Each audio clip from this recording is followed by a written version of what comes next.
tutakuwa na ujumbe ambao tulianza wiki iliyopita. Wiki iliyopita tulikuwa na ujumbe ambao ulikuwa unatusaidia hasa katika maisha yetu ya utumishi. Unajua nilisema hivi wiki iliyopita kwamba kuna mafundisho ambayo tunayasikiaga mara chache sana. Kwa nini? Kwa sababu ni mafundisho ambayo tumeyafanya ni ya kitumishi. Yaani ukienda kwenye shule za utumishi ndio unakuta mafundisho hayo yanafundishwa kwa mara nyingi sana.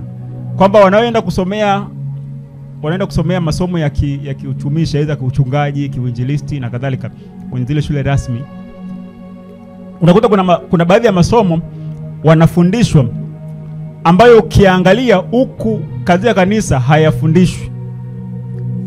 Ndio tukaangalia kwamba kuna baadhi ya masomo, kwa mfano asili ya kanisa, jinsi kanisa asili yake ni nini, kusudi lake ni nini na kadhalika.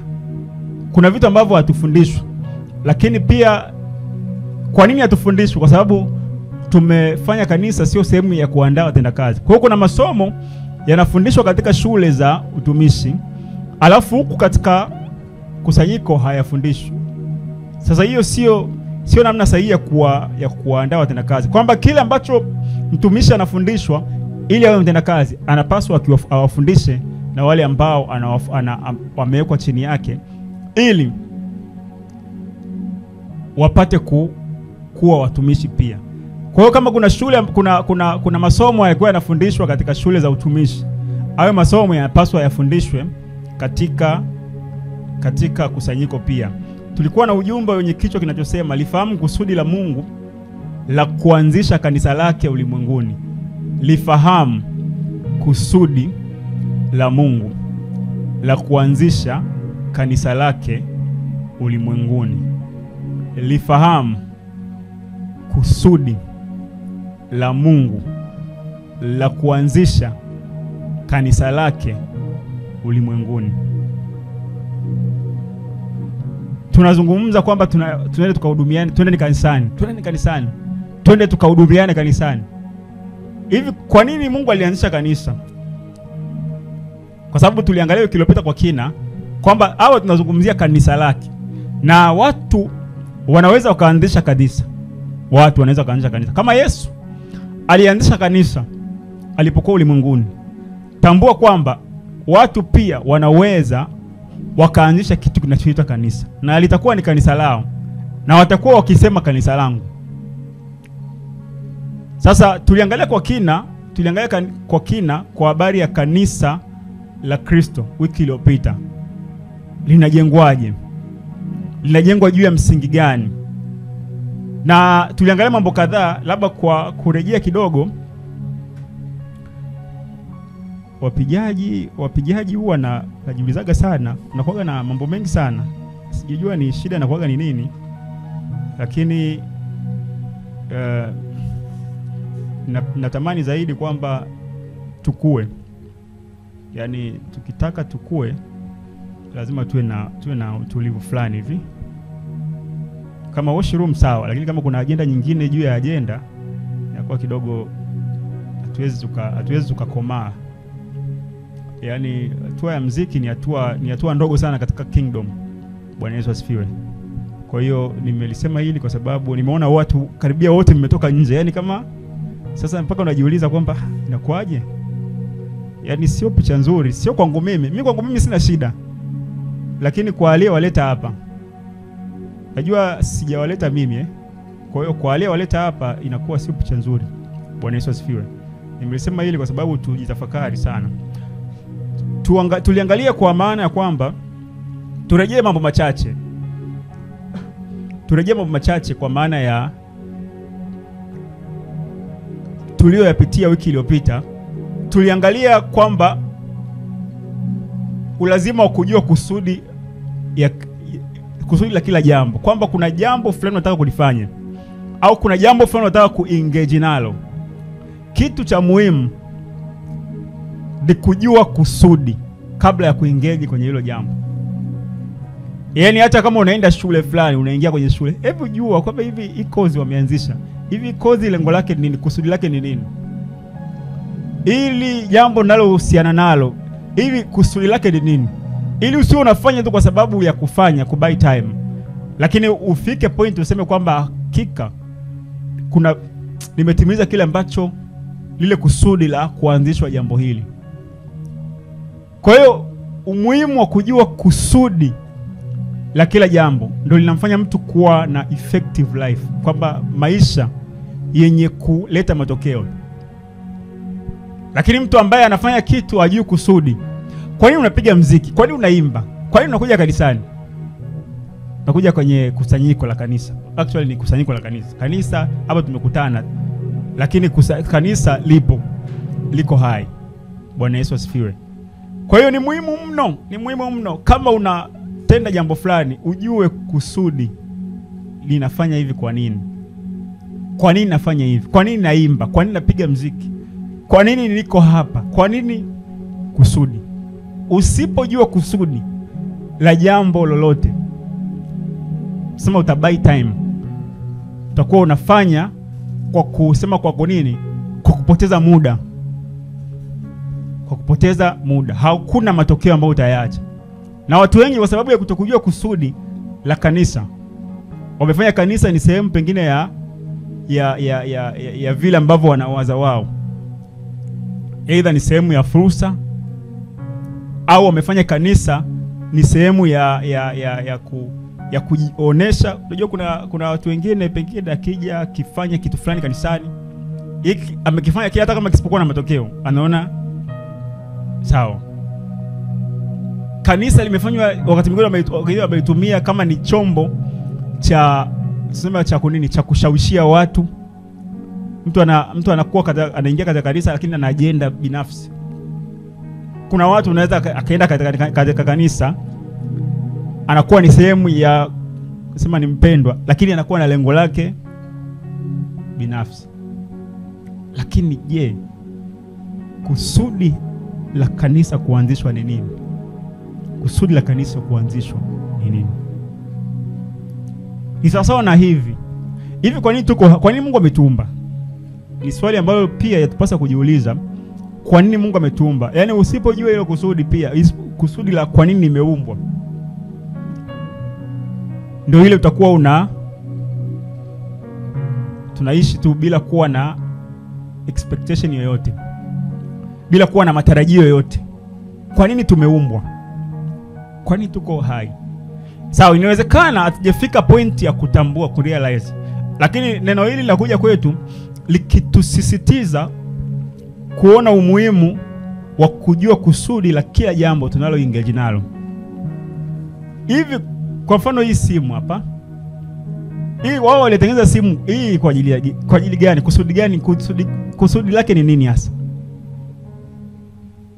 Kwamba ninapoenda kununua simu ni kwa kusudi gani? Kwamba iko kitu, hilo kusudi lisipotimilika inakuwa ni useless. Hiki ni chombo cha mawasiliano. Yaani hiki ni chombo cha mawasiliano. Kwa hiki kikiwa kiwasiliani, akina mawasiliano yoyote, either ni ya internet au ya kupiga simu au ya SMS, siwezi nikafanya mawasiliano, kinakuwa ni useless. Utakuwa unaangalia picha na kupiga, alafu itakuwa utaizoea, si ndio? Utaizoea. Lakini umuhimu wa hii hapa ni ile mawasiliano. Kwa hiyo usipojua kusudi la kitu kinaboa. Ndio maana watu wengi wa kanisani pia wanaboreka. Anaenda pengine kila siku anapiga muziki, kila siku anaimba, anaboreka. Kwa nini? Kwa sababu kuna kusudi haja connect nalo. Kwa hiyo ni muhimu mno kulijua kusudi. Ndio maana nimesema somo hili au ujumbe huu ni wa muhimu sana kwa sisi ambao ni watendakazi katikati ya kusanyiko tu. Tafakari kusudi la Mungu la kuanzisha kanisa lake. Na tuliangalia kwa kina kwa habari ya maana ya kanisa la Mungu.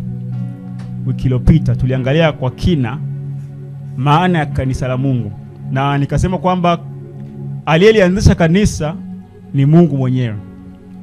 Ni Mungu mwenyewe ndiye alianzisha kanisa. Tulisoma maandiko mengi sana, nisingeweza kurudi huko, lakini lile somo la audio lipo kama ungependa Lakini kwa kifupi maana ya kanisa, labda kudondoa chache kwa wasioelewa ikilopita, kanisa la Kristo ni wafuasi wa Yesu Kristo. Tunaposema kanisa la Kristo, kanisa la Mungu, ni wafuasi wa Mungu. Na kusema kanisa la Kristo, kanisa la Mungu ni sawa, kwa sababu Kristo ni Mungu. Kristo ni Mungu. Kwa hiyo wafuasi wa Yesu Kristo, hao ndio kanisa. Hao ndio kanisa. Wafuasi wanaomfuata Kristo. Wanaomfuata Kristo. Na tuliangalia kwa nini wanamfuata. Yohana 10:27, Yesu akasema, kondoo wangu waisikia sauti yangu, nami nawajua, nao wanifuata. Kondoo wangu waisikia sauti yangu, nami nawajua, nao wanifuata. Ni kwa nini wanamfuata? Na kwa nini wanamsikia? Na kwa sababu wanamjua. Unajua, kwa mfano kama unanijua mimi nikiwa hapa ndani, afu ukao huko nje nikiwa nazungumza huko ndani, unajua huyu anayezungumza ni fulani. Kwa nini? Kwa sababu nimemjua. Yaani uwezo ukamtambua mtu sauti ya mtu kama huyo mtu hujamjua ni nani. Kwa hiyo sisi tunaisikia sauti yake. Sisi tunamfuata. Kwa nini? Kwa sababu tunamjua. Tuliangalia wiki iliyopita kwa kina, tunamjua kama nani. Yesu ni nani? Unajua ni swali ambalo lazima tujiulize sana. Tuliangalia wiki iliyopita Yesu ni nani? Na hii Yesu ni nani sio mtu anaweza akakufungulia. Mtu anaweza akakwambia, lakini ambaye atakupa huo ufunuo Yesu ni nani ni Mungu ndani yako. Kwamba tunaweza tukahubiri hapa Yesu ni mwana wa Mungu, Yesu ni mwana wa Mungu. Lakini Petro mwenyewe aliambiwa damu na nyama haviwezi vikakufungulia. Sababu aliwauliza, tuliangalia wiki iliyopita kwa kina pale ambapo Yesu aliwauliza watu wanasema mimi nani? Wanafunzi wakasema, wengine wanasema ni Elia, wengine ni Yeremia, wengine ni mmoja wapo wa manabii. Akasema, "Je, ninyi mwasema mimi nani?" Petro akasema, "Wewe ndiwe Kristo mwana wa Mungu aliye hai." Alafu Yesu akamwambia Petro kwamba damu na nyama havikukufunulia, bali Baba yangu aliye mbinguni. Ina maana nini? Ni kitu cha ndani, umerealize ndani.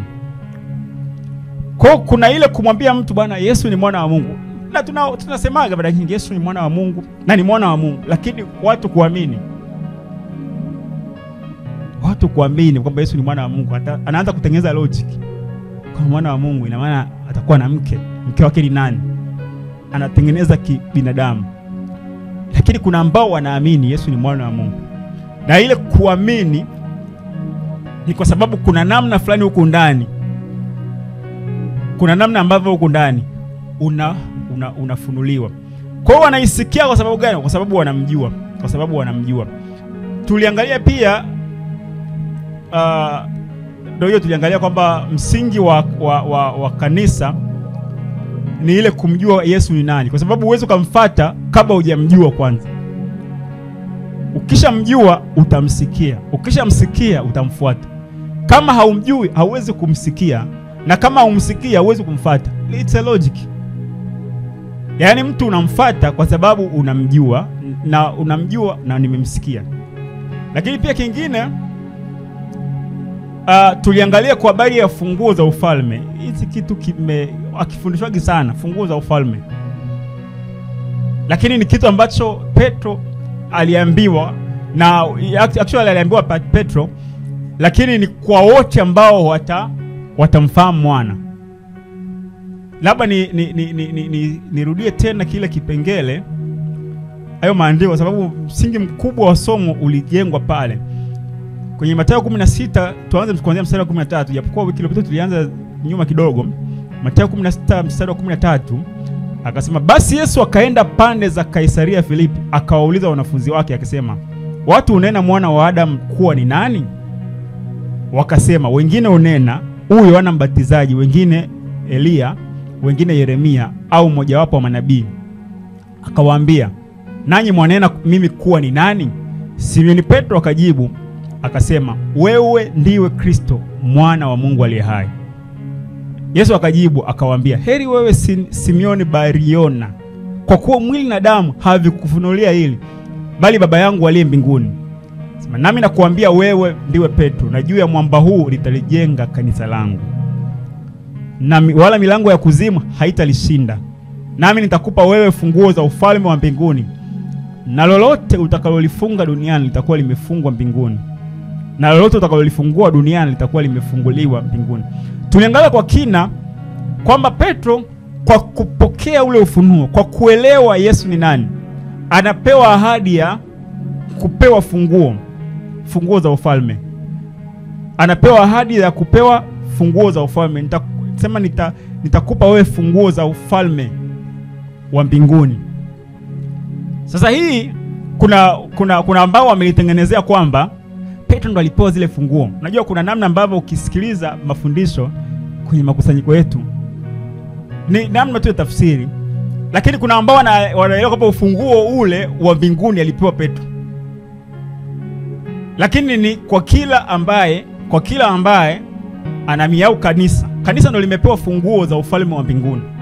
Kanisa kwamba wanaomfuata Yesu Kristo, kitu ambacho wamepewa funguo za ufalme wa mbinguni. Na tuliangalia kwa kina funguo hizo za ufalme wa mbingu ni kitu gani. Kwa kurejea kidogo, ni kanuni, ni sheria za ufalme.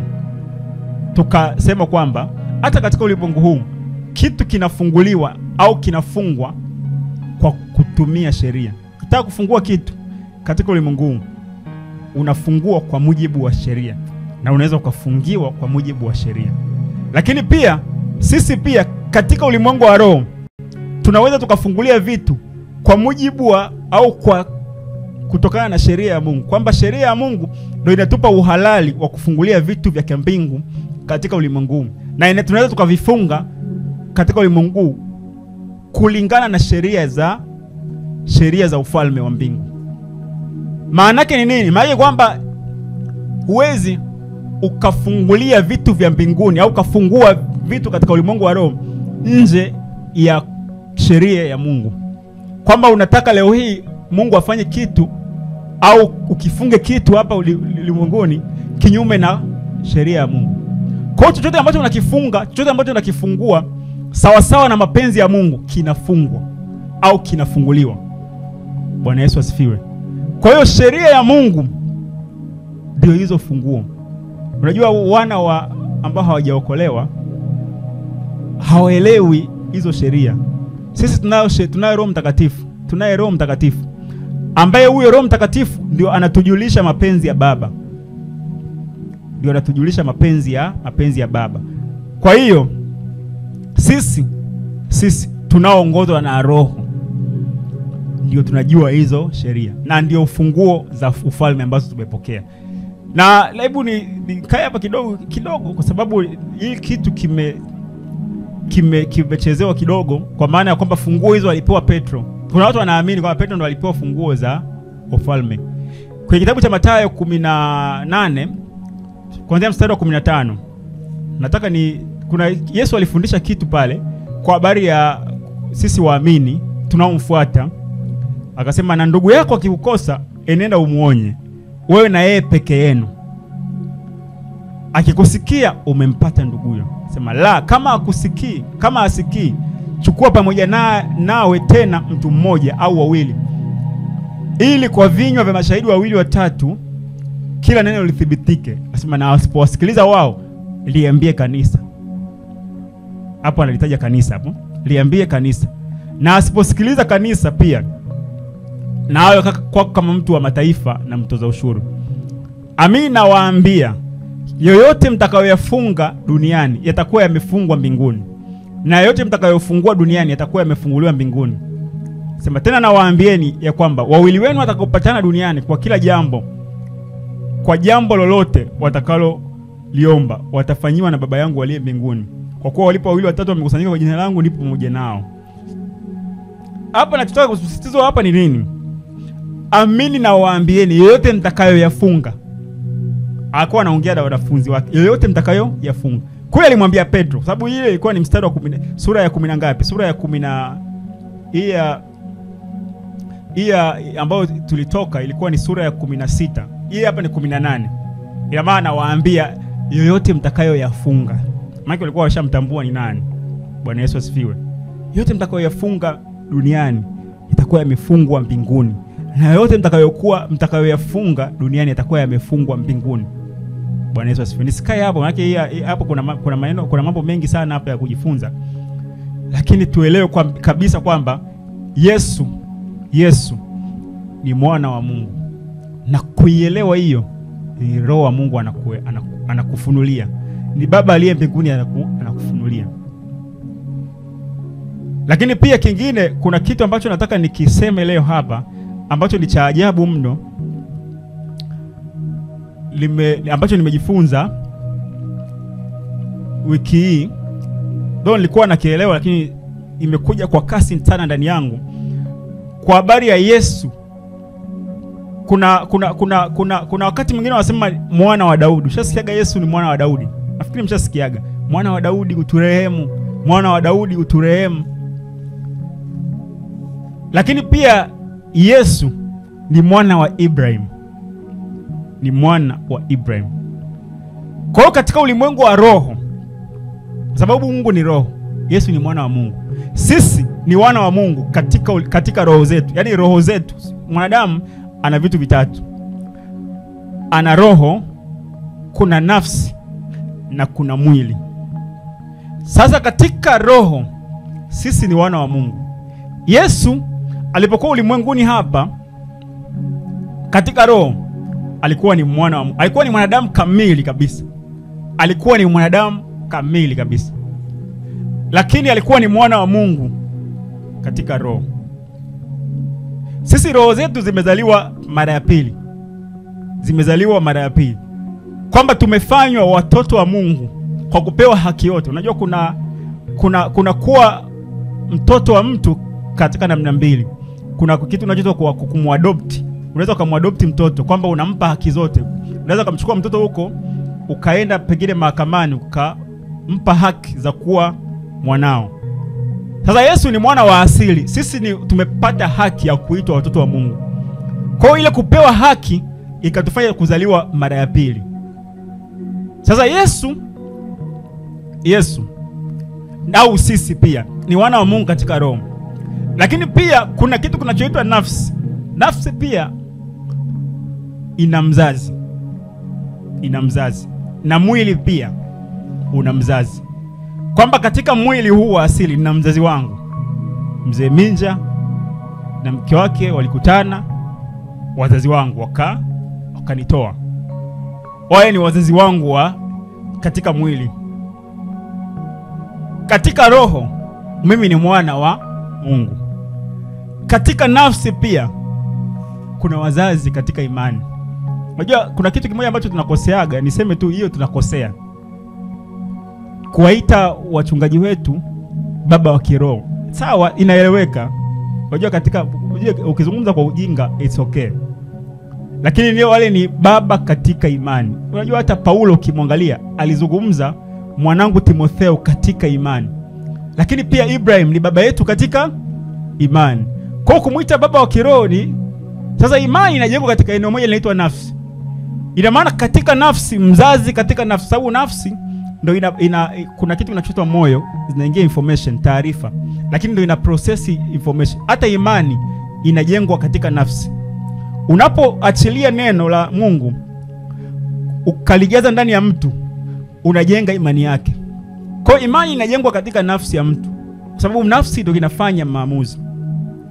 Kwa wazazi wetu wa kiimani hasa nafasi yao ni katika nafsi, kwa sababu wanatujenga kwa mafundisho.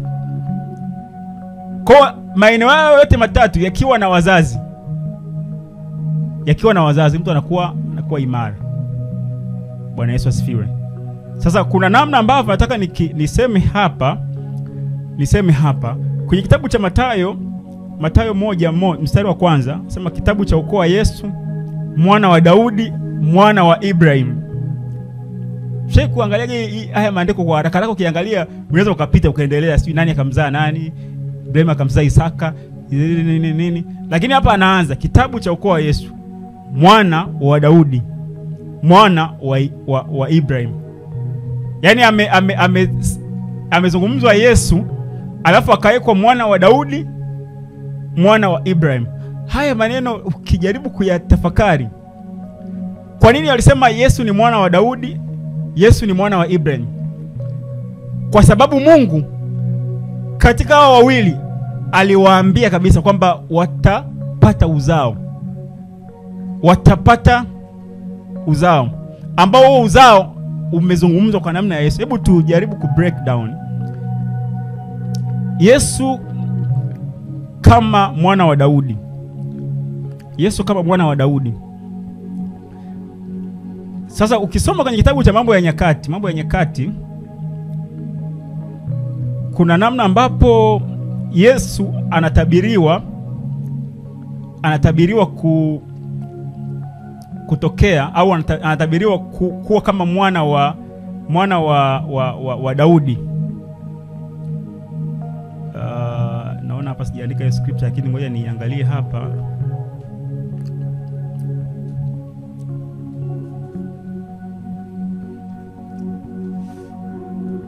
Najua tukisoma maandiko kwa haraka tunaweza kupita tu bila kutafakari kwamba hii kitu hiki vipi hiki. Lazima tu utafakari kila hatua, tutafakari.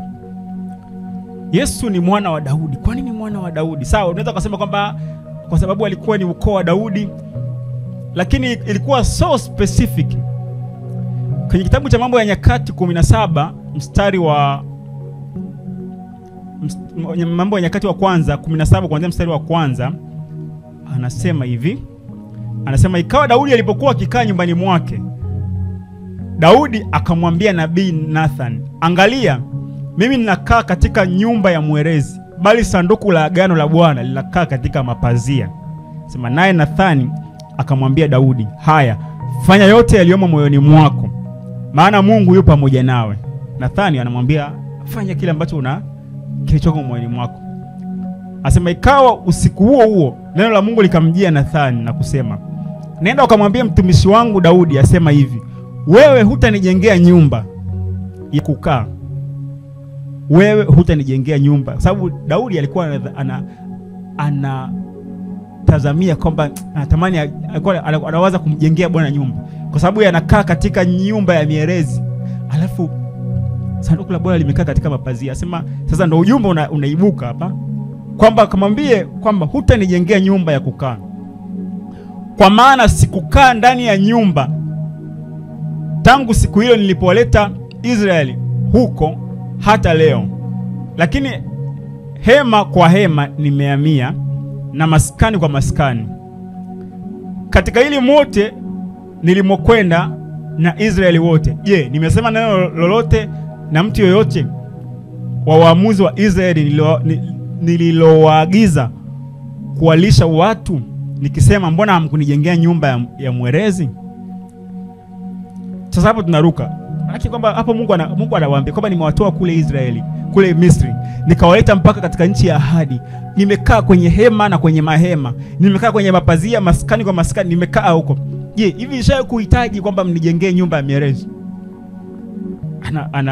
Alikuwa anasema hiyo kitu, kwa maana kwamba huo ujumbe akampe Daudi. Sasa kwenye mstari wa 11 anasema hivi, hata itakuwa siku zako zitakapotimia, uende na babazo, nitainua mzao wako nyuma yako, atakayekuwa wana wako. Sema nami nitaufanya imara ufalme wake. Sema ndiye atakayejengea nyumba, nami nitakifanya imara kiti cha enzi cha ufalme wake milele. Nitakuwa baba yake, naye atakuwa mwanangu, wala sitamuondolea fadhili zangu kama nilipomuondolea aliyekuwa kabla yako, ila nitamstarehesha katika nyumba yangu na kiti cha ufalme wangu milele.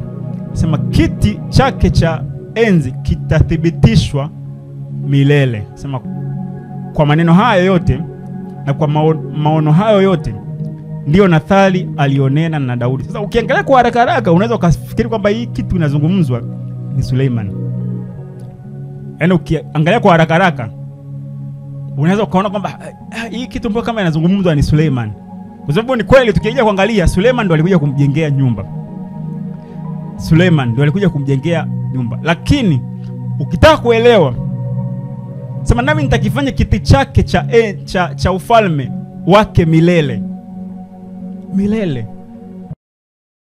Yaani anaambiwa kwamba huyo mwana ambaye na hapa amesema nitainua mzao wako nyuma yako, atakayekuwa na wana wako, atakayekuwa wa wana wako, nami nitaufanya ufalme wake, nitaufanya imara ufalme wake, ndiye atakayejengea nyumba, nami nitakifanya kiti cha ufalme wake milele.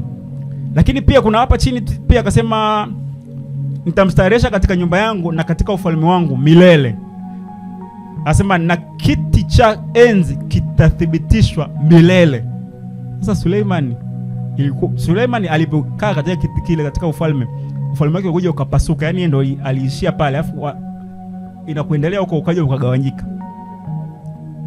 Lakini hapa ni maneno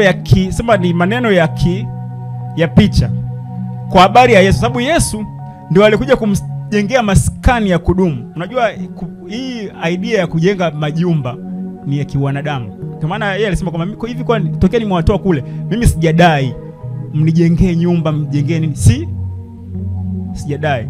Lakini akasema huyu ambaye atakuja kunijengea nyumba. Sasa anakuja kunijengea nyumba ni nani? Alikuwa anazungumza ni Yesu Kristo. Kwa sababu kwa njia ya Yesu Kristo Mungu ameketi ndani yetu. Maana kwamba amekuja kumjengea Mungu hekalu apate pa kukaa katikati ya wanadamu. Kwamba kwa njia ya msamaha na ondoleo la dhambi sisi tumefanyika kuwa ni nyumba ya Roho. Biblia iko wazi sasa, miili yenu ni hekalu la Roho Mtakatifu. Roho Mtakatifu anakaa ndani yenu. Ila maana kwa nini ana uwezo wa kukaa? Kwa sababu ya ondoleo la dhambi, msamaha wa dhambi.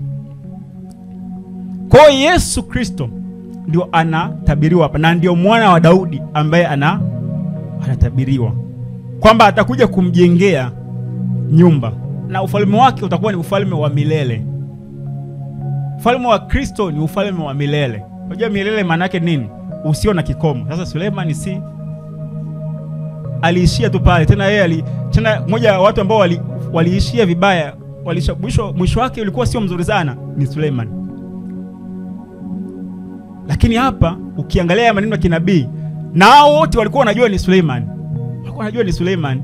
Na ndio maana baadaye kule wakaja akasema Daudi akamwambia mwanae Suleiman kwamba nimeambiwa wewe ni utajenga nyumba, akampa vile vifaa na kadhalika. Of course nyumba ikajengwa, lakini Mungu hakuwahi kudai wamjengee nyumba. Hakuwahi kudai. Though kwamba walipojenga sio kwamba alikasirika au alinini, lakini hakuwahi kudai. Kwa nini? Kwa sababu nyumba alikuwa anataka akae ni ndani ya watu. Bwana Yesu asifiwe. Kwa Yesu ni mwana wa Daudi. Yesu ni mwana wa Ibrahim pia. Ukiangalia katika kitabu cha Mwanzo 22:17, Ibrahim anapewa ahadi kwa habari ya uzao ambao utakuwa ni mwingi kama nyota za mbinguni. Anasema katika kukubariki nitakubariki na kuzidisha uzao wako kama nyota za mbinguni na kama mchanga ulioko pwani, na uzao wako utamiliki mlango wa adui zao. Mwanzo 26:4 anasema nitazidisha uzao wako kama nyota za mbinguni, nami nitaupa uzao wako nchi hizi zote, na katika uzao wako mataifa yote ya ulimwengu ya dunia yatajibarikia. Sasa watu wengi wanafikiri kwamba uzao ambao uko unazungumziwa ni wana wa Israeli. Yaani tunachanganya. Unajua kuna vitu ambavyo Mungu alikuwa anavisema lakini katika lugha ya picha. Kwamba alikuwa anamzungumza kwa sababu anasema uzao ni mmoja, sio wazao. Alikuwa anazungumza sababu katika Kristo mataifa yote ulimwengu yatajibarikia. Na nasema nitauzidisha uzao wako, utakuwa ni mwingi kama mchanga wa mbinguni. Sasa wana wa Israeli wako wachache. Ukiwapiga mahesabu hata Tanzania tuko wengi. Uzao wao umezidi kivipi? Lakini sisi tunaozaliwa katika Kristo ni wengi, ni mabilioni ya watu. Na katika hili kusoma Wagalatia 3:16 anasema basi ahadi zilinenwa kwa Ibrahim na kwa mzao wake, hasemi kwa wazao kana kwamba ni wengi, bali kana kwamba ni mmoja, kwa mzao wako, yani Kristo. Ina maana kupitia Kristo ndo mataifa ya ulimwengu mzima yanabarikiwa. Kwamba kupitia mzao au uzao, sio wazawa. Bwana Yesu asifiwe. Kwa hii tusije tukafika kwamba kupitia kwamba ukiwabariki taifa fulani ndio unabarikiwa. Na hiyo kitu imewavuruga wengi sasa hivi. Kwamba ukibariki taifa la Israeli na wewe unabarikiwa. Kupitia Kristo tunasema tunabarikiwa kwa baraka zote za rohoni katika Kristo Yesu. Kwa sababu zile ahadi za Ibrahim alizopewa Ibrahim kwa uzao wake, ilikuwa uzao gani? Ni Kristo. Yaani akusema kwamba anayekuja kwamba unajua kwa mfano Mungu ana triki ana namna hii. Alikwambia kupitia uzao wako nitabariki. Sasa hajasema kwamba anayekuja au yupi. Ila katika bloodline yako kuna mtu hapo katikati nitafanya kitu fulani. Kwa hiyo hii hata hii kusema kwamba Mungu wa Isaka, Mungu wa Ibrahim, Mungu wa Yakobo, yani unajua inaeleweka, na katika Torati walikuwa wakiomba katika namna hiyo. Lakini sisi tunazungumza Mungu Baba wa Bwana wetu Yesu Kristo. Ndio tunamtambua Mungu Baba wa Bwana wetu Yesu Kristo. Sasa sio mbaya kusema Mungu wa Ibrahim, Mungu wa Isaka, Mungu wa Yakobo. Inaeleweka kwamba unamuadresi Mungu yule. Lakini wale ambao walikuwa katika agano lile ndio ilikuwa sahihi kabisa. Lakini sisi ambao sisi tunaunganishwa na Mungu kwa njia ya Kristo, kwamba tuko ndani ya agano jipya, tunamtambua Mungu Baba wa Bwana wetu Yesu Kristo. Na ukisoma hata nyaraka za Mtume Paulo, ukiangalia alikuwa anamuadresi Mungu kama Mungu Baba wa Bwana wetu Yesu Kristo. Hakuna sehemu lazima Mungu wa Isaka, Mungu wa Yakobo, Mungu wa Elia, Mungu wa nini, Mungu Sasa sio kwamba ni mbaya. Unajua kuna Mungu yuko hivi. Anatuelewa hata tukizungumza katika namna ya kutokuelewa. Anatuelewa. Sasa mtoto wako akisema mama sio maji, lakini unamuelewa anazungumza maji. Anaweza akazungumza vitu vya. Sasa hebu nataka tutoke hapo twende kwenye kuangalia kusudi la kanisa. Maana hiki ndio kitu cha muhimu sana ambacho nataka tukielewe sana. Kusudi la kanisa kuundwa. Kusudi la kanisa au kusudi la Kristo kuwa na wafuasi ulimwenguni. Kuwa na kondoo ulimwenguni. Unafikiri kusudi lake ni nini hasa? Na nikasema hivi siku moja, hakuna kitu kinachoitwa makusudi. Yaani Mungu akifanya kitu chake hakina makusudi mengi. Unajua unaweza kusema bana naanzisha hii iwe na makusudi haya. Kusudi ni hili moja. Kusudi la Mungu ni moja. Kunaweza kuwa na activity mbalimbali. Kuna kuwa na kusema kwamba huyu anafanya hiki, huyu anafanya hiki, anafanya hiki, anafanya hiki, lakini wote mnatimiliza kusudi hili moja. Kwa kuwa na watendakazi mbalimbali, sema alitoa manabii, alitoa mitume, alitoa nini, lakini kusudi, kuna kusudi. Kusudi lazima liwe ni moja. Watendakazi wanaweza kuwa ni kwa mfano tunachukulia kwa mfano majeshi. Majeshi si unajua kuna majeshi ya ulinzi. Kuna majeshi ya ulinzi. Katika majeshi ya ulinzi kuna jeshi la anga, kuna jeshi la maji, kuna jeshi la nchi kavu. Wote hao wana assignment mbalimbali. Wanafanya kazi katika namna yao, lakini kusudi lao ni hili moja, defense. Ulinzi. Kwamba chochote unachokifanya kwenye maji, chochote unachokifanya angani, chochote unachokifanya ardhini, lengo ni nini? Ulinzi. Kusudi ni nini? Ulinzi. Kwa hiyo kanisa liko ulimwenguni hapa kwa kusudi moja. Kusudi moja tu. Sio haya kusudi la kwanza la kanisa. Kusudi la pili la kanisa kuimba praise team. Kusudi la tatu la kanisa kuhubiria watu. Kusudi la yani hizo ni activity. Lakini activity hizo zote zitimize kusudi gani? Bwana Yesu asifiwe. Nataka nianze kitu hiki. Kwenye kitabu cha Mathayo 5:13. Anasema ninyi ni chumvi ya dunia. Lakini chumvi ikiwa imeharibika, itatiwa nini ikolee? Haifai tena kabisa, ila kutupwa nje na ukanyagwa na watu. Sema ninyi ni nuru ya ulimwengu. Mji hauwezi kusitirika ukiwa juu ya mlima. Sema wala watu hawawashi taa na kuiweka chini ya pishi, bali juu ya kiango, nayo yawaangaza wote waliomo nyumbani. Sema vivyo hivyo nuru yenu iangaze mbele ya watu wote, wapate kuyaona matendo yenu mema, wamtukuze Baba yenu aliye mbinguni. Wamtukuze Baba yenu aliye mbinguni. Kwa hiyo katika kila activity tunayofanya, mwisho utukufu uende kwa Mungu. Watu wamtukuze Mungu, kwamba utukufu Mungu atukuzwe. Unajua iko hivi, wakati Mungu anaumba dunia hii na wanyama na kila kitu, ilikuwa ni kwa ajili ya utukufu wake. Kwa ajili ya utukufu wake. Yaani akiangalia kazi ya mikono yake, namna zinavyoenda, malaika pia wakiangalia dunia, asema dunia na mbingu zimejaa utukufu wake, wanamwabudu. Na yeye mwenyewe akiangalia, hii ni kazi ya mikono yangu, utukufu wake. Kwa hiyo watu wamtukuze Baba yenu aliye mbinguni. Kwa at the end of the day, mwisho wa yote, katika kile tunachokifanya, hoja mwisho unasema hivi, tutakuja kuangalia hapa kwa kina, kwamba hata kama tunaimba praise team, tumeokolewa, lakini matendo yetu hayatangazi utukufu wa Mungu, yakuwa ni useless. Hivi kwa mfano, hata kwa mfano labda wewe ni mwanafunzi, ndio? Mwanafunzi kwa nini unaenda shule? Labda kwa kozi ambayo unaisomea. Wewe umesomea mambo ya kitabibu. Unasomea mambo ya kitabibu ili mwisho wa siku kile ulichosomea kika perform katika jamii. Kika perform katika jamii. Alafu kitabu perform katika jamii, watu wafurahi. Sasa katika sisi kanisa pia Mungu ametuokoa, ametupa neema yake, ili namna ambavyo tunavyobadilishwa, namna ambavyo tunaenenda, yote tunayofanyayo katika ulimwengu huu, tuwe ni nuru, tuwe ni chumvi, alafu mwisho wa siku tusababishe watu wamtukuze Mungu aliye mbinguni. Utukufu.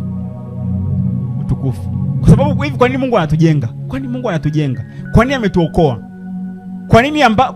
Kwa nini yote haya? Kwa nini tunahudumiana? Kwa nini sijui uponyaji? Kwa nini yote ili kwa ajili gani?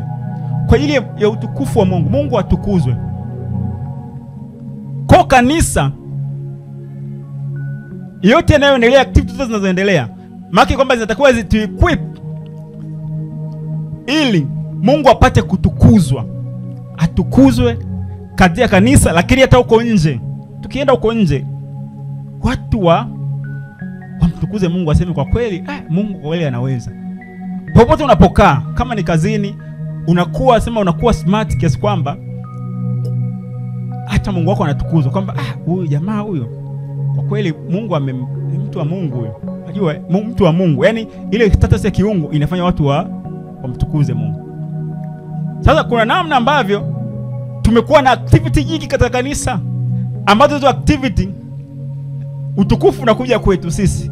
Jamaa anapiga ngoma yule, jamaa ni noma. Jamaa anaimba yule, jamaa anahubiri, jamaa sio ni mzee wa upako, sio ni mzee wa nini, jamani. Yaani utukufu mwisho wa siku unarudi kwetu. Yaani ni hatari. Ni hatari. Kanisa langu hili tayari utukufu unarudi kwako. Yaani chochote tunachokifanya, kama utukufu apewe Mungu, niamini kuambia kwamba hiyo sio hakiko ndani ya kusudi la Mungu. Kwa sababu Mungu ametuita, anatujenga ili mwisho wa siku tumzalie matunda. Tumzalie matunda.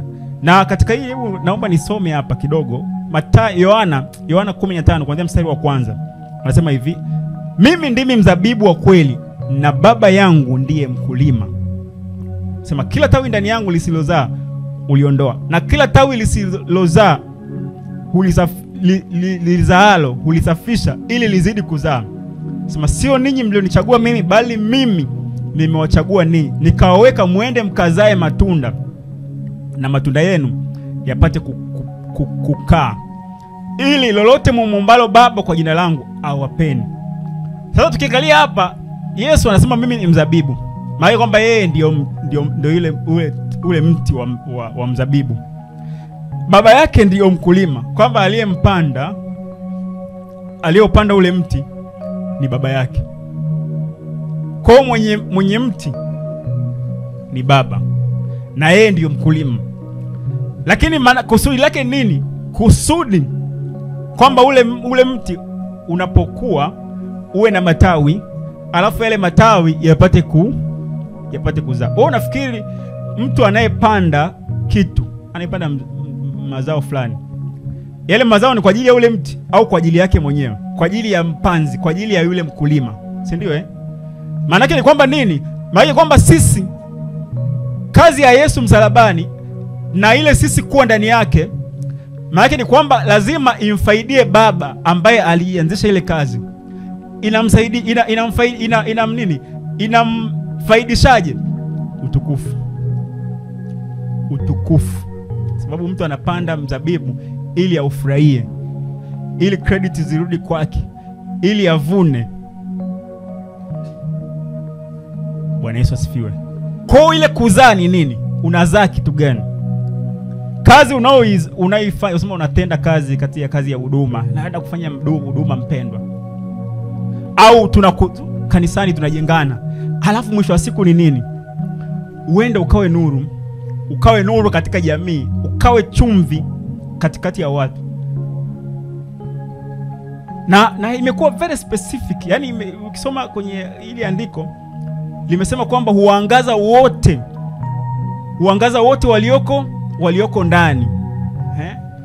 Anasema vivyo hivyo nuru yenu iangaze. Hapa anasema ninyi nuru wa ulimwengu, mji hauwezi kusirika ukiwa juu ya mlima, wala watu hawawashi taa na kuiweka chini ya pishi, bali juu ya kiango, nayo yawaangaza wote walioko nyumbani.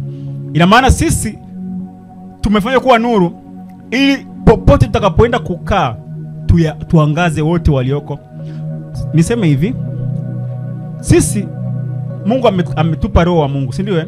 Roho wa Mungu pia anatusaidia katika mambo yote. Sema atakapokuja roho atawaongoza na kuwasaidia katika mambo yote. Ina maana kama ukiwa kwenye kazi fulani, alafu kwa sababu una roho wa Mungu, kuna namna ambavyo hekima ya Mungu ikaachiliwa mahali pale. Hekima ya Mungu ikaachiliwa mahali pale katika yale uyatendayo. Ndio namna ambavyo Mungu anaangaza pote. Anaangaza pote. Iwe ni shuleni, iwe ni kazini, iwe ni mahali, kwamba tunategemea kwamba ukiwa mahali popote pale, kwa sababu wewe una roho wa Mungu. Roho wa Mungu akusaidie kuwa na majawabu, kuwa extraordinary popote. Kwa sababu ndio namna ambavyo ilivyo, ndio nuru yenu iangaze. Nuru yetu ni kitu gani? Tunaye roho wa Mungu. Roho wa Mungu anaachilia hekima, anaachilia maarifa, anaachilia ufahamu, anatuongoza. Lakini pia anatupa mamlaka dhidi ya katika ulimwengu wa roho. Ina maana popote kanisa tunapokuwa, kwa sababu kanisa hapa tunapokutana hapo ni kanisa limekutana. Kanisa sio geographical location. Mnapokutana sehemu fulani ni kanisa limekutana. Sema hii ni kusanyiko la kanisa. Ila maana kanisa lipo. Yaani kanisa, ukiwa nyumbani umelala, mwingine amelala pale, mwingine amelala pale. Mungu akiangalia sema kanisa langu hilo, analiona. Pote mlipo. Ndio maana ukisoma zile nyaraka, sema na kanisa langu lililoko, kama ni kanisa la Efeso, kanisa la Philadelphia, sijui kanisa kuna yale makanisa 7 ambayo alikuwa ameandikia. Yale ni maeneo. Na maana Mungu akiangalia na kanisa la Morogoro, kanisa la Tanzania, sasa kanisa linapokutana ni kanisa limekutana. Lakini sio kwamba kwa sababu aliyekutana alipo kanisa lipo. Bwana Yesu asifiwe. Linatakiwa liangaze huko ambako tulipo. Kila mtu tukikutana tunajengana, tukitoka hapa tunaenda kuangaza huko, kwa maana ya kwamba kuwa nuru kwa wengine. Na katika hili tukisoma pia anasema Waefeso 2:10, anasema maana tu kazi yake tuliumbwa katika Yesu Kristo tutende matendo mema ambayo tokea awali Mungu alitengeneza ili tuenende nayo. Kuna matendo ambayo Mungu aliyatengeneza ili tuenende nayo. Tu kazi ya mikono yake tuliumbwa katika Yesu Kristo tutende matendo mema ambayo toka awali Mungu aliyatengeneza ili tuenende nayo. Kwa hiyo Mungu alipokuwa anaumba uumbaji wake, kuna namna alikuwa amemseti huyu mwanadamu aenende, na namna ambavyo anaenenda automatically kwamba ule utukufu utamwendea yeye. Kwa kuna matendo ambayo aliyaumba tuenende nayo. Na niseme hivi, sisi assignment ya kanisa au kusudi la kanisa sio kwa ajili tu ya watu, hata viumbe. Unajua hata injili, habari njema, hii namna ya tulivyotumwa kuhubiri habari njema ni kwa kila kiumbe. Na kuhubiri ya jamani, kuhubiri nitakuja kuona hapa mbele kidogo, sio tu lazima useme bana Mungu Yesu anaokoa. Kuna namna ambapo watu wakimuona, wakikuangalia, wanaona Yesu anaokoa kwa sababu huyu mtu ameokolewa. Yaani unaweza kuhubiri injili wa namna unavyoenenda. Alafu kwa sababu namna unavyoenenda mtu anakuwa attracted kuja kukuuliza vizuri au kukuangalia. Nakumbuka miaka ya nyuma wakati nasoma kwa boarding, ilikuwa kwanza nilikuwa nimekaa hiyo sio kwa ajili ya watu au kwa ajili ya nini. Ilikuwa ni boarding, so boarding inakuwa vitanda vingi, vinajaa vitanda vingi. Ilikuwa ni kama libwalo kubwa. Mimi kwa kabla ya kulala ilikuwa lazima nipate nafasi nisome Biblia. Kana Biblia yangu nasoma hata mistari miwili mitatu angalau niweze kupata hata mitatu minne mitano nilikuwa nasoma. Sasa ile kitu nilikuwa nasoma watu wananiangalia. Kwa nasoma watu wananiangalia. Sasa pia kwa sababu kidogo katika pia masomo kidogo nilikuwa sio haba, nilikuwa kidogo performance yangu sio. Basi kuna ambao pia wakawa nao pia wanakuja wananiuliza, hivi bana, hivi wewe unasomaje? Hebu nielekeze namna ya kusoma. Kwa hiyo kunakuta wale ambao zunguka nao pia wakawa na hiyo tamaduni ya sijawahubiria bana, watakuwa usome Biblia. Watakuwa nini? Yaani kuna namna fulani ambapo ukifanya consistent, alafu ukiwa kuna namna fulani ukiwa na excellence, watu wanaweza kusema hii excellence yake inatokana na hiki. Kwa ni muhimu sana. Nasema Marko 16:13 nasema akawaambia, nendeni ulimwenguni mote mkahubiri injili kwa kila kiumbe. Injili inapokuwa kwanza na hiyo naomba hiyo nini kebo, naona inaisha chaji. Nataka nimalizie kwenye begi.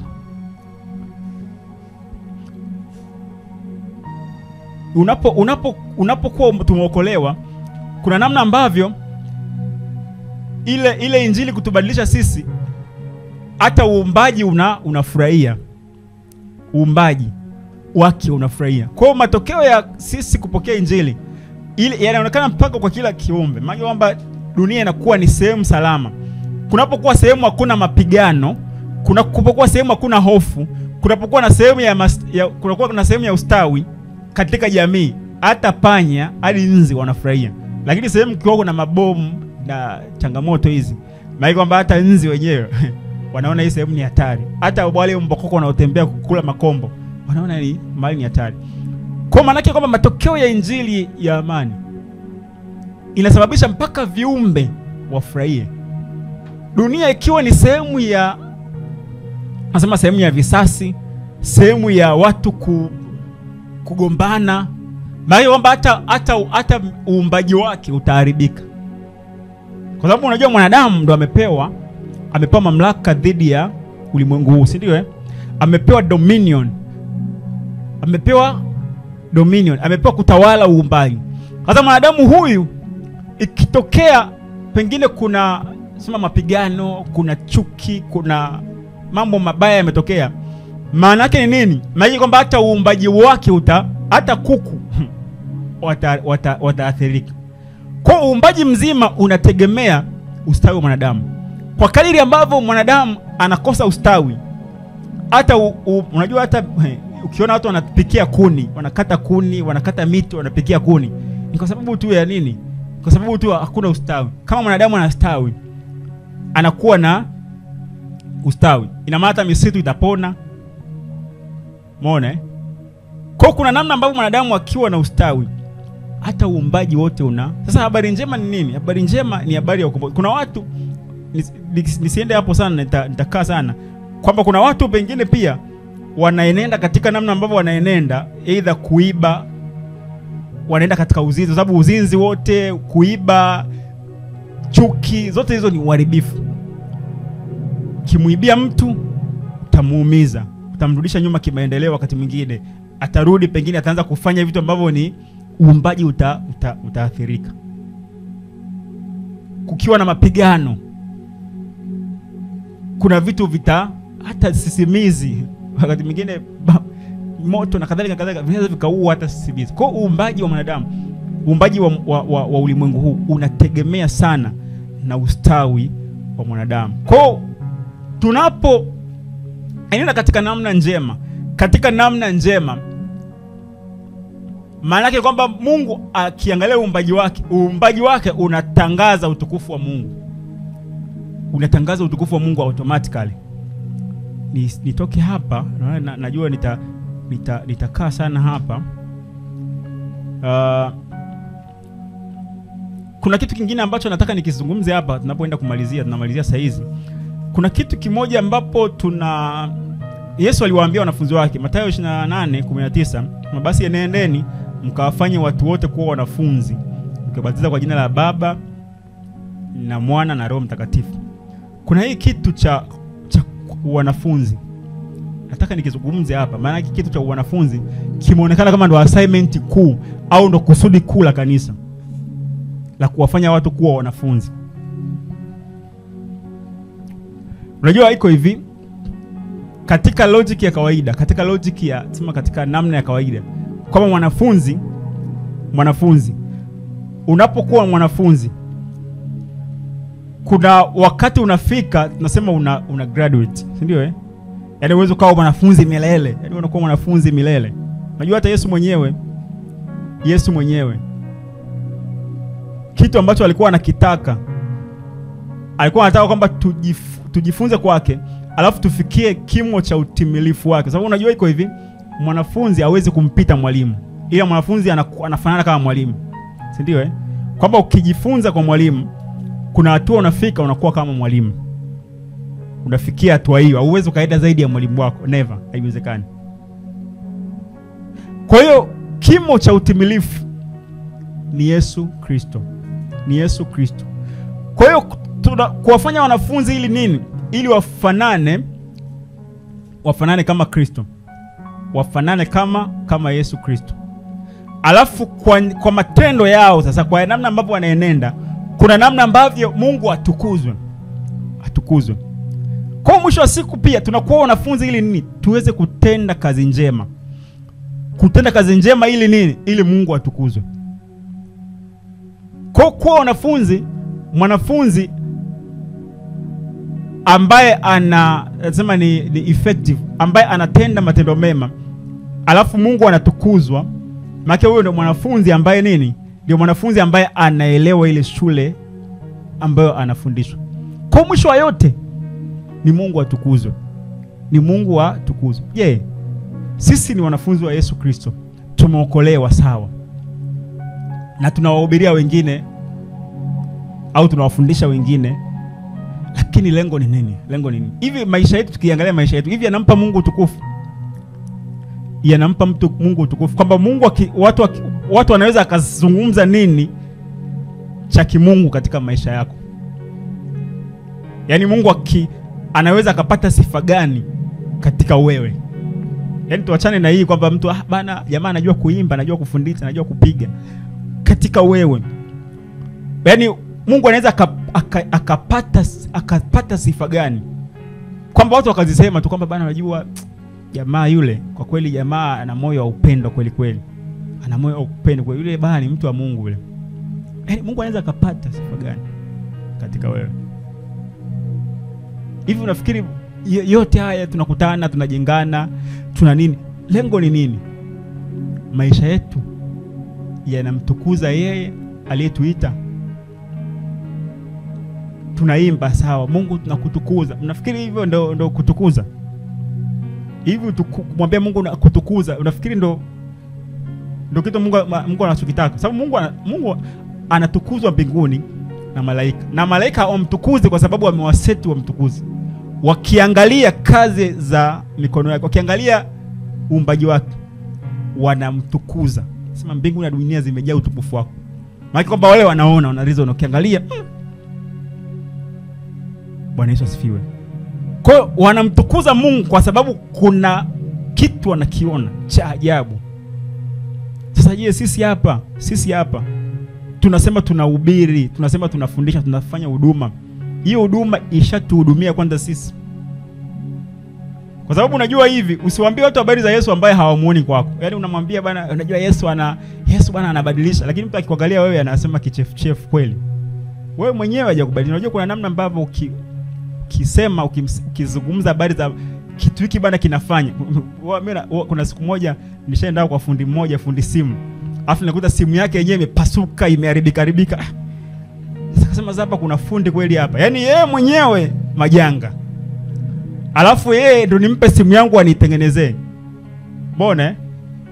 Kwa hiyo kabla ya kusema Yesu anabadilisha, lazima tuangalie hivi kwamba Yesu maisha yangu yanamtukuza huyu Kristo. Hiki mimi fundi simu, alafu simu yangu yenyewe haitukuzi kwamba mimi naweza kutengeneza simu. Yaani hatuwezi kufanya kwa staili hiyo alafu tukaaminika.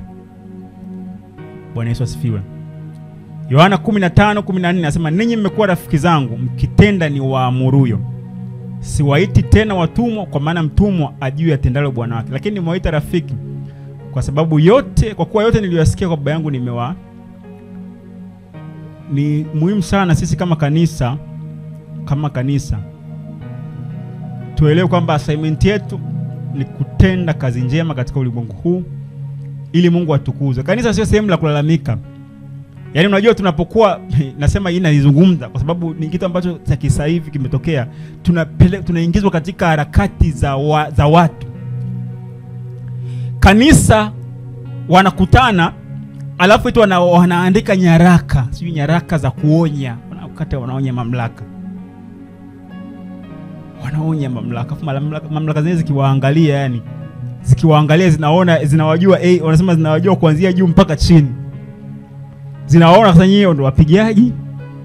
Wakati mwingine nyinyi ndio mafisadi, wakati mwingine nyinyi ndio mnawaibia watu. Alafu mnakaa mnatuambia sisi. Unafikiri litawasikiliza? Nani ametupa hiyo nafasi? Yaani kanisa linapokuwa ni sehemu ya kulalamika badala ya kuwa ni nuru. Kwa sababu unajua iko hivi, sisi ambao tunamwamini Yesu Kristo, inawezekana tuko katika maeneo hayo pengine ya utendaji kazi. Kwa nini tusiangaze tukiwa huko mpaka tuandike nyaraka eti tukazisome, unajua mnafanya hivi mnafanya? Kwa nini huko sisi ambao tunatenda kazi huko tusiwe ni nuru huko? Tusiachilie hekima huko tukasababisha kuwa na ustawi huko mpaka tukae andika hapo iko hivi, unajua sasa hivi mambo yanavyoenda hivi. Tumefika hapa kanisa, yani tunafanya mambo tena katika namna ya kisiasa. Ukisoma nyaraka za Mtume Paulo, ukimsikiza Petro, ukiangalia manabii, kuna namna ambavyo hakuna namna ambavyo ukaona wanawaandikia nyaraka watu wa mataifa. Hakuna. Nyaraka zile zilikuwa kwa makanisa. Na zilikuwa zikiwa ni mafundisho kabisa halisi. Lakini leo hii sisi unakuta kanisa linaandika nyaraka kwa watu wa mataifa. Tumefika hapo. Tumefikaje hapo kanisa? Kuna agenda zinapelekwa ndani ya kanisa ili kanisa lionekane kwamba na sisi kanisa tunaweza tukawa na tukatoka katika kusudi, kwa sababu kanisa limewekwa kwa ajili ya utukufu wa Mungu. Maana utukufu popote ambapo mtu ambaye ni mfuasi wa Kristo alipo, bali kwamba atakuwa atende kazi njema. Kazi njema kwa maana gani? Kushauri. Kazi njema, unajua ukiangalia wakina Daniel, Shadrach na Abednego walikuwa kwa mfalme, tena walikuwa ni utumwani, lakini walikuwa wakiachilia hekima ambayo ile hekima ilikuwa inasababisha ustawi katika Babeli. Lakini sisi tumekaa eti viongozi wanaoitwa wa kidini wanaandika nyaraka, wanasoma kwa wanawaandikia watu wa mataifa. How comes? Tumefikaje huko? Kwa kusudi la kuanzishwa kanisa ni hili, tutende kazi njema ambazo zitampatia Mungu utukufu. kwamba mtu aone kwamba huyu bana aliyeokolewa akikaa hapa atakuwa ana perform vizuri. Kwa nini? Kwa sababu ana Mungu ndani yake. Lakini sasa leo hii tumekuwa yani waamini wakati mwingine ndo wavivu kweli. Wakienda huko mahali huko mazingira sio productive. Sio productive. Sasa kwa sababu tumeshindwa kuwa nuru katika kila eneo ambapo Mungu ametuweka, imesababisha watu wanakuja wanaandika hizo nyaraka wanakuzisoma sio kukemea. Unamkemeaje? Kemea watoto wako ambao hao ndio itakuwa uwafundishe ili wakienda huko wakapate kuwa ni nuru. Sasa leo hii labda kama ni wanavyuo au ni wanafunzi, niende kwenye chuo chenu nianze kukemea chuo chenu. Hiki chuo kina watoto wabaya kweli kweli. Kina watoto wanafanya hivi na hivi. Na kati mule ndani kuna watu ambao mnasema congregate, mnakusanyika. Kwa nini nisizungumze na ninyi ile ninyi mkawe chumvi huko? Watu wanatuangaliaje katika jamii, katika mtaa, majirani wanakuonaje? Wanakuonaje wewe? Una ujasiri wa kuambia Yesu anabadilisha? Una ujasiri? Yesu anabadilisha. Wanamuona Yesu ndani yako. Kwa sababu sisi tutakuwa tufanane naye, alafu watu wakimuona Mungu, wakituona sisi wanamuona Mungu, alafu wanamtukuza huyo Mungu ambaye wanamuona ametubadilisha sisi. Nikikaa hapa nitakaa sana. Bwana Yesu asifiwe. Kwa nimeona niseme jambo hili, tukiona kuna kizazi cha wasiotii, tukiona kizazi cha watu wenye viburi, tukiona watu wanafanya mambo ya ajabu huko, tuone kwamba sisi kama kusanyiko la kanisa hatujaonyana, hatujafundishana, kwa sababu sisi ndio tutakuwa tuwe nuru huko, tubadilishe huko.